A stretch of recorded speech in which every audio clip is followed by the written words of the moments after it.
नमस्कार दोस्तों, स्वागत है आपका हमारे इस चैनल धूप धुनुची आरती में। दोस्तों, तुलसी विवाह के दिन किस तरीके से आप धूप सेवा करेंगे और धूप आरती करेंगे उसी बारे में आज का हमारा ये वीडियो है। तो धूप सेवा जो है दोस्तों, धूप सेवा आपको वैसे जिस तरीके से मैं कहता हूँ कि मंगल मुहूर्त से ही शुरू करना चाहिए अगर आप धूप सेवा कर रहे हैं तो, क्योंकि धूप सेवा जो होती है वो धूप एक तरीके से नैवेद्य यानी भोग के तौर पर देना होता है भगवान के सामने, और उसके साथ साथ धूप दीप से या फिर कपूर से कम जो है आरती करना ही होता है। धूप सेवा कभी भी आरती के बिना संपूर्ण नहीं होता है, अर्थात जो है आरती करना बहुत ज़रूरी है। बिना आरती के कभी भी धूप सेवा नहीं दिया जा सकता। इस विषय को आपको ध्यान में रखना है। और यहाँ पर एक विषय जो है मैं हर बार कहता हूँ, फिर भी जो है क्योंकि हर समय जो है हर वीडियो हर कोई नहीं देखता है, हर किसी के लिए हर वीडियो जो होता है वो काम के नहीं होता है, इसलिए मैं थोड़ा बहुत हर वीडियो में इस विषयों का उल्लेख करता हूँ। तो यहाँ पर भी एक विषय बता दूँ दोस्तों, धूप सेवा करने के लिए 2 धुनुची ही चाहिए। एक धुनुची में जो है आपको धूप सेवा के रूप में देना होगा, यानी कि धूप नैवेद्य के रूप में देना होगा। निवेदित धूप जो होगा, वैसे धूप सेवा में कोई अलग से मंत्र ना भी बोलेंगे तो भी चलेगा, मौन रहकर ही जो है वो निवेदन किया जाता है। और उसके साथ साथ आरती के लिए जो धुनुची होगा वो अलग होगा।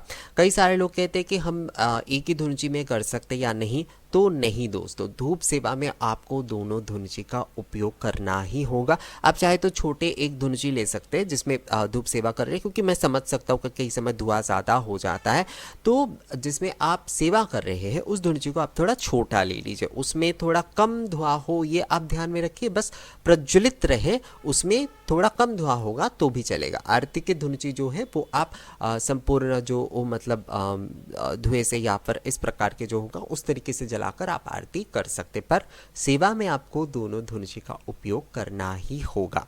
तो इस विषय को आपको थोड़ा ध्यान में रखना है दोस्तों। धूप सेवा आप में से कहीं मुझसे कहा था कि करके दिखाने के लिए, पर मुझे एक्चुअल में ना टाइम नहीं हो रहा है दोस्तों, पर मैं कोशिश करूंगा कि हर पूजा की धूप सेवा आगे से आप लोगों को करके दिखाने की।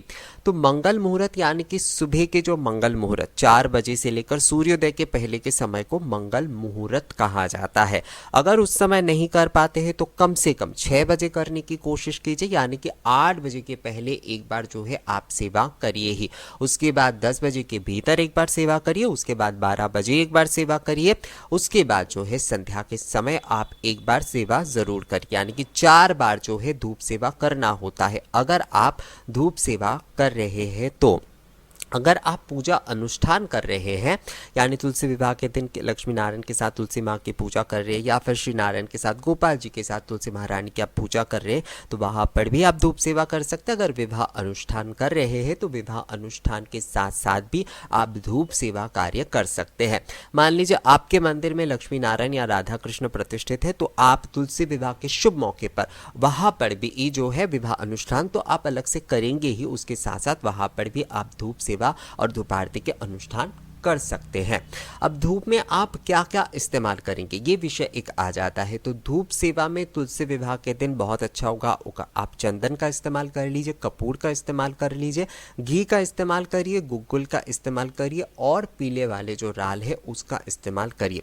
सप्त जो धूप होते हैं, जो सप्त आरती धूप होते हैं, वो अगर आप इस्तेमाल करते हैं तो वो भी अच्छा रहता है। सप्त आरती धूप से आप आरती करिए, धूप सेवा करिए, तो वो बहुत ही अच्छा रहता है। वैसे ऑलरेडी वो वीडियो अपलोडेड है, मैं आप लोगों को कहूँगा कि उस वीडियो को एक बार चेक ज़रूर कर लीजिएगा सप्त आरती के धूप के विषय में। तो दोस्तों वो जो धूप आरती आप करेंगे, यानी कि ये जो धूप आरती आप करेंगे उसमें एक विषय हमेशा ध्यान रखिएगा कि धुनुची धूप में जब आप आरती कर रहे हैं उसके बाद आपको एक बार हाथ धो लेना है, और उसके बाद जब आप पंच दीपक से आरती कर रहे हैं उसके बाद भी आपको एक बार हाथ धो लेना है।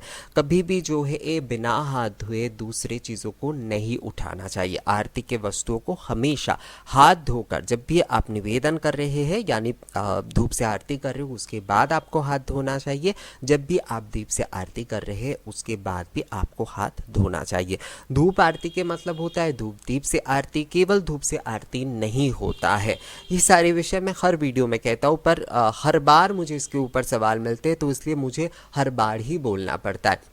आप अगर जो है पूजा के एक अंग के रूप में या फिर हर बार जो है आप धूप आरती करना चाहते हैं तो उसमें आप एक काम कर सकते हो, उसमें आप धुनुची धूप उसके साथ पंचदीपक, घी के पंचदीपक जलाएंगे तो सबसे अच्छा रहेगा। अगर नहीं संभव हो पा रहा है तो तिल के तेल का पंचदीपक आप जलाइए। इस दिन मैं कहूँगा कि सरसों के तेल का पंचदीपक आप अगर अवॉइड कर पाते तो अच्छा है, पर अगर जो है आपके ये पास ऑप्शन नहीं है तो आप जला सकते हैं। पर मैं आपको कहूँगा कि घी सबसे उत्तम होगा और उसके मतलब उसके विकल्प के रूप में आप जो है तिल के तेल का पंचदीपक जलाकर आरती कर सकते हैं। तो धूप आरती में आप जो है धुनुची धूप से आप आरती कर लीजिएगा, उसके साथ जो है पंचदीपक से आरती कर लीजिएगा। चांबर से अगर आरती कर पाते हैं तो बहुत अच्छा होगा। और अगर पंच निराजन पद्धति से आप आरती करना चाहते हैं तो उसमें आप धुनुची धूप से आरती कीजिएगा, उसके बाद पंचदीपक से आरती कीजिएगा, जलपूर्ण शंख से आरती कीजिएगा, उसके साथ जो है कमल के पुष्प होता है, पीले कोई भी पुष्प होता है उससे भी आप आरती कर सकते हैं। चांबर से आरती कीजिएगा, प्रणिपात कीजिएगा और शंख ध्वनि जो है वो अवश्य करिएगा। इस प्रकार से जो है आपको धूप आरती या फिर धूप पंच निराजन जो भी आप करना चाहते हैं वो आप कर सकते हैं। तो धूप सेवा जो है वो आपको दिन में 4 बार करना है। सुबह एक बार आपको करना है, आपको जो है पूर्वाह्न के भीतर एक बार फिर से आपको करना है, उसके बाद मध्याह्न में करना है और एक बार जो है सायाह्न यानी कि संध्या के समय करना है।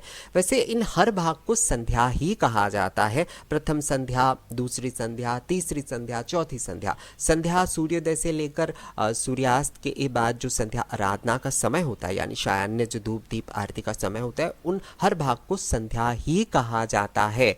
तो आप 4 भाग में जो है आपको संध्या बंदन एक प्रकार से जो है वो धूप सेवा के माध्यम से, आरती के माध्यम से करना है।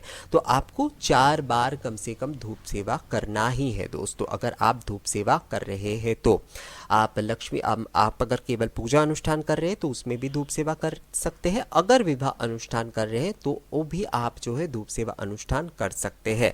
उसके साथ साथ अगर आप अलग से कोई पूजा नहीं कर रहे पर आपके घर में जो है लक्ष्मी नारायण प्रतिष्ठित है, उनके विशेष पूजा आप कर रहे हैं इस दिन पर, या फिर सीताराम जी प्रतिष्ठित है, गोपाल जी प्रतिष्ठित है, उनके भी आप विशेष धूप सेवा कर ही सकते हैं तुलसी विवाह के तौर पर। तो धूप सेवा और धूप आरती जो है आपको तुलसी विवाह के मौके पर श्री हरि के करना चाहिए, तुलसी माँ के करना चाहिए। बहुत ही जो है अच्छे तरीके से आप इसे करिए। मेरे चैनल पर जो है सारे के सारे धूप के विषय में अपलोडेड है कि कौन से धूप इस्तेमाल करना बहुत ज़्यादा सही होता है किस समय में। आप लोग उसे थोड़ा अगर चेक करेंगे तो वो बहुत ही अच्छा रहता है आप लोगों के समझने के लिए। तो दोस्तों आप तुलसी विवाह के मौके पर जो है लक्ष्मी नारायण की धूप सेवा आरती करिए और उसके साथ साथ जो है अगर तुलसी विवाह अनुष्ठान करते हैं तो श्री नारायण और तुलसी माँ की भी आरती धूप सेवा करिए। और इस वीडियो में दिए गए जानकारी आपको कैसा लगा मुझे कमेंट्स करके ज़रूर बताइएगा। अगर ये वीडियो अच्छा लगा है तो इसे लाइक और शेयर भी ज़रूर कर दीजिएगा। मिलेंगे आपसे अगले वीडियो में नए जानकारी के साथ, तब तक के लिए नमस्कार।